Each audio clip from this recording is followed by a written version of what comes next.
Você pode ser preso por mexer na sua própria tornozeleira? E se alguém convocar uma manifestação perto da sua casa, será que isso pode ser usado contra você? Será que um ex-presidente da República tem direito a uma prisão especial após o trânsito em julgado? Foi exatamente tudo isso que aconteceu nos últimos dias. E a resposta jurídica pode aparecer na sua prova. Olá, eu sou o professor Gustavo Cordeiro, promotor de justiça em São Paulo e professor do Estratégia. Imagine a seguinte situação: você está em prisão domiciliar, monitorado eletronicamente, aguardando o desfecho de um processo criminal. De madrugada, por algum motivo, seja desconfiança do equipamento, seja desconforto, você resolve mexer nessa tornozeleira. Usa um ferro de solda, o sistema dispara um alerta e na mesma noite um familiar seu convoca uma manifestação para o dia seguinte bem próximo da sua residência. O que é que o juiz pode fazer nesse cenário? Será que ele pode converter a sua prisão domiciliar em prisão preventiva?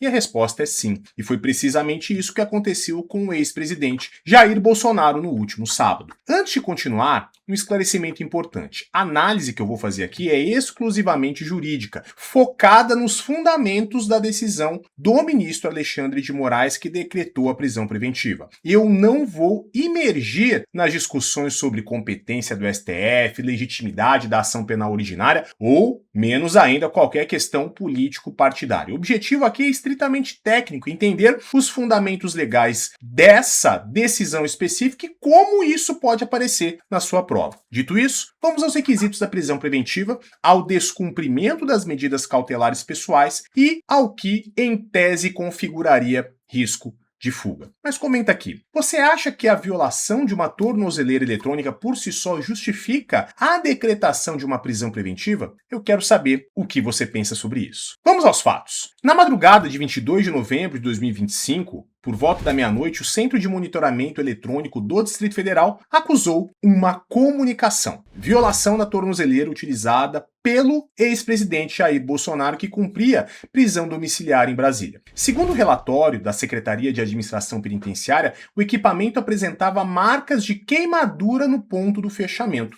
Questionado, o próprio ex-presidente admitiu ter usado um ferro de solda para tentar abrir o dispositivo. E na audiência de custódia, perante o juiz, ele atribuiu esse ato a um surto causado por interação medicamentosa, afirmando que ele teve uma alucinação de que haveria uma escuta, um grampo naquele aparelho. Paralelamente, na noite anterior, o senador Flávio Bolsonaro, seu filho, havia publicado um vídeo convocando os apoiadores para uma vigília pela saúde de Bolsonaro e pela liberdade do Brasil, marcada para sábado, ali nas proximidades da casa do seu pai. Com base nesses dois elementos, a violação do monitoramento eletrônico e a convocação da vigília, o ministro Alexandre de Moraes converteu a prisão domiciliar em prisão preventiva, e essa decisão foi posteriormente referendada de forma unânime pela primeira turma do STF. Agora vem a parte que interessa para quem estuda. Quais são os fundamentos da prisão preventiva? Primeiro, o que é prisão preventiva? Prisão preventiva está prevista no artigo 312 do Código de Processo Penal. Ela poderá ser decretada quando houver prova da existência do crime e indício suficiente de autoria ou de participação, desde que presentes um dos seguintes fundamentos: garantia da ordem pública, garantia da ordem econômica, conveniência da instrução criminal e para assegurar a aplicação da lei penal. No caso concreto, o ministro fundamentou a decisão nesses dois requisitos: garantia da ordem pública e necessidade de assegurar a aplicação da lei penal. Segundo ponto: quando uma medida cautelar pessoal imposta poderá ser agravada, reforçada. O artigo 282, parágrafo 4º do CPP prevê que, em caso de descumprimento de qualquer das obrigações impostas, o juiz terá de seguir uma ordem. Primeiro, ele poderá substituir uma medida cautelar por outra. Segundo, o juiz poderá acumular outras medidas cautelares ali. Terceiro, em último caso, o juiz poderá decretar a prisão preventiva. Portanto, é possível a decretação da prisão preventiva em caso de descumprimento de alguma das medidas cautelares pessoais, e foi precisamente isso que aconteceu. A prisão domiciliar foi convertida em prisão preventiva. Mas o terceiro ponto dessa decisão é bastante interessante. O que é que configura risco de fuga? A decisão indicou 5 elementos que seriam indicativos do risco concreto de fuga. Primeiro, a violação da tornozeleira eletrônica de madrugada. Segundo, a convocação de uma manifestação no entorno da residência que poderia, de alguma forma, dificultar a atuação policial. Terceiro, a proximidade do local, da casa dele, com a região das embaixadas, que ficava a cerca de 15 minutos e que poderia, eventualmente, justificar um pedido de asilo. Quarto, o histórico de evasão de corréus como Alexandre Ramagem, Carla Zambelli, Eduardo Bolsonaro, que deixaram o país. E quinto, a iminência do trânsito em julgado, já fixada a condenação em 27 anos e 3 meses de reclusão. Perceba, o risco de fuga não precisa ser demonstrado por uma tentativa concreta de saída do país. É necessário, segundo a decisão, que existam circunstâncias que, de forma razoável, demonstrem que essa evasão ela é provável. Quarto ponto, a audiência de custódia, que aconteceu no dia seguinte, ao meio-dia. A resolução 213 do CNJ determina que toda pessoa presa deve ser apresentada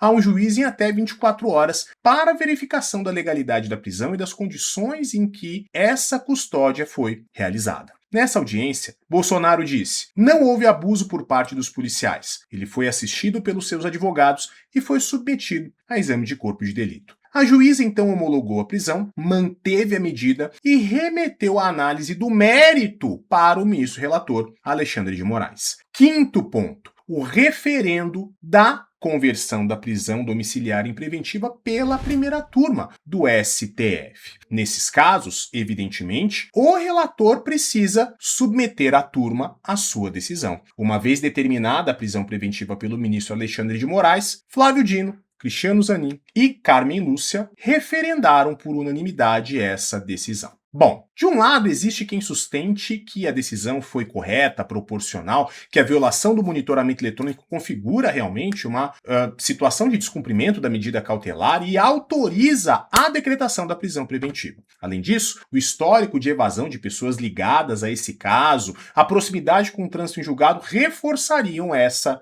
medida. Por outro lado, há quem questione se a convocação de uma vigília por um terceiro, no caso filho do Bolsonaro, pode ser legitimamente imputada ao próprio preso como fundamento para sua prisão. Também se discute se o surto medicamentoso deveria ter sido melhor investigado antes da conversão dessa medida. Do ponto de vista técnico, a decisão encontra em tese amparo legal no artigo 312 do Código de Processo Penal e na interpretação do artigo 282, parágrafo 4º, que permite a conversão das medidas cautelares em caso de descumprimento, autorizando, portanto, a prisão preventiva. Ao mesmo tempo, decisões dessa grandeza sempre suscitam debates sobre proporcionalidade e sobre os limites do poder cautelar do Estado. E é saudável que esses debates existam, faz parte do funcionamento democrático. Agora, vamos ao mais recente desdobramento de tudo isso, e é muito importante para quem estuda para concurso público. No dia 25 de novembro de 2025, o ministro Alexandre de Moraes tomou uma decisão que transformou completamente a natureza da prisão do Bolsonaro. Tínhamos uma prisão preventiva, mas ele declarou o trânsito em julgado da condenação do ex-presidente na ação penal 2668. Mas o que significa trânsito em julgado? Vou explicar de uma forma bem didática. Trânsito em julgado é a expressão jurídica que significa que não cabem mais recursos dessa decisão. Portanto, a decisão se transformou em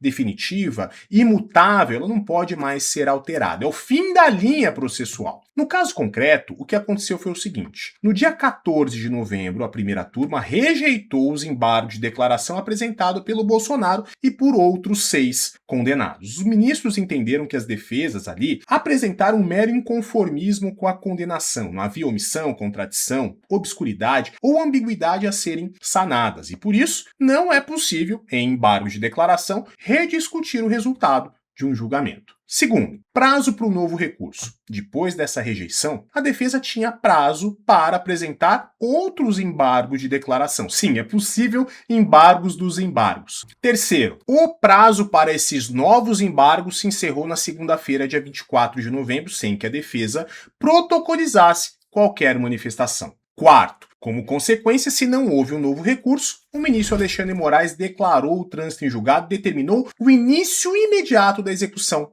penal. E qual é a consequência prática disso, e é isso que pode aparecer na sua prova. Antes do trânsito em julgado, Bolsonaro estava em uma prisão preventiva, uma prisão cautelar, processual, que pode ser decretada durante a investigação ou durante o processo para garantir a ordem pública, a instrução criminal ou a aplicação da lei penal. Agora, após o trânsito em julgado, a prisão deixou de ser preventiva e se transformou em cumprimento de pena. Agora estamos falando da execução penal propriamente dita. Bolsonaro foi condenado a 27 anos e 3 meses de reclusão em regime inicial fechado. Perceba a diferença. Não estamos mais falando de uma medida cautelar, mas sim de execução definitiva de uma sentença condenatória. Mas a pergunta que não quer calar: onde Bolsonaro está cumprindo essa pena? E aqui entra uma questão que gerou muita polêmica e você precisa entender. Na decisão que declarou o trânsito em julgado, o ministro Alexandre de Moraes determinou: espeça-se mandado de prisão que deverá ser cumprido na Superintendência Regional da Polícia Federal do Distrito Federal, devendo o réu permanecer na sala de Estado Maior, onde se encontra custodiado em virtude de prisão preventiva. Ou seja, Bolsonaro vai continuar no mesmo local onde ele já estava preso preventivamente, uma sala adaptada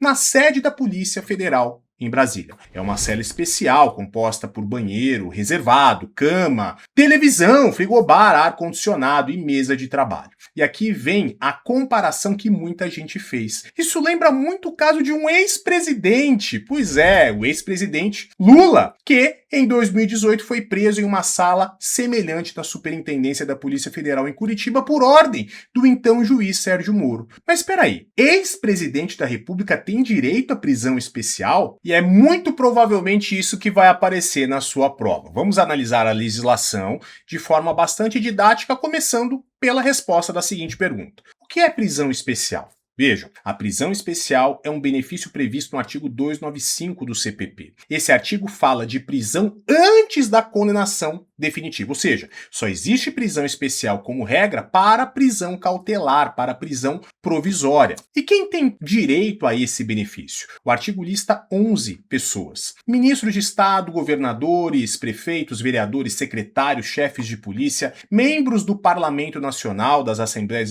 Legislativas, os cidadãos inscritos no livro de méritos, oficiais das Forças Armadas e Militares, magistrados, diplomados por qualquer faculdade superior da República, ministros de confissão religiosa, ministros do Tribunal de Contas, cidadãos que já exerceram a função de jurado. Jurado tem direito à cela especial. Alguma vantagem jurado tinha que ter, né? E, em 11, delegados de polícia e guardas civis. Repare, o artigo em momento nenhum menciona ex-presidente da República. Interessante isso, né? Pois é. Mas o que é prisão especial? Parágrafo 1º do artigo 295 nos explica. A prisão especial prevista nesse código ou em outras leis, consiste exclusivamente no recolhimento em local distinto da prisão comum. Portanto, prisão especial não é luxo, não é benefício extravagante, apenas o direito de ficar separado dos presos comuns, nada mais do que isso. Mas repito, o artigo 295 do CPP, que prevê a prisão especial para essas pessoas, vale apenas para a prisão provisória, não para o cumprimento de pena após o trânsito em julgado. Peraí, Gustavo. Mas e quando houver trânsito em julgado? Existe algum tipo de prisão especial para cumprimento de pena? E aqui a resposta é, como regra, não. A LEP, no seu artigo 84, prevê que o preso provisório ficará separado do condenado por sentença transitada em julgado. Ou seja, existe uma separação na lei de execução penal entre presos cautelares e presos definitivos. Mas o parágrafo 2º do artigo 84 da LEP prevê uma espécie de prisão especial para o cumprimento da pena. Vejam só. Parágrafo 2º. O preso que ao tempo do fato era funcionário da administração da justiça criminal ficará em dependência separada. Presta atenção. A única hipótese de prisão especial para cumprimento de pena é para os funcionários da justiça criminal. Estamos falando, por exemplo, de oficiais de justiça, escrivães, escreventes, enfim, pessoas que, por terem trabalhado no sistema de justiça criminal, podem correr risco dentro de uma prisão comum. A conclusão, qual é? A lei brasileira não prevê prisão especial para ex-presidentes da República no cumprimento de pena após o trânsito em julgado. Portanto, tecnicamente, nem Lula em 2018 e nem Bolsonaro em 2025 tinham direito de ficar numa sala de Estado maior. Sabia de tudo isso? Pois é, quanta riqueza para concursos públicos nós extraímos de uma decisão que decreta a prisão preventiva e de outra decisão que determina a execução imediata da pena. E eu reforço aquilo que nós dissemos no início, essa análise é estritamente jurídica. Como a prisão preventiva de Bolsonaro, a decretação do trânsito em julgado e as hipóteses de prisão especial podem aparecer na sua prova, sem nenhum tipo de proselitismo político partidário. E se esse conteúdo te ajudou, se inscreve aqui no canal do Estratégia, compartilha com quem está estudando para concurso público, porque essa análise pode fazer diferença na sua prova. Eu sou o professor Gustavo Cordeiro e nós nos vemos em um próximo vídeo. O mais importante, deixa aqui nos comentários a sua opinião sobre a decretação da prisão preventiva, a determinação da prisão especial após o trânsito em julgado. Você é a favor ou contra? Tchau, tchau!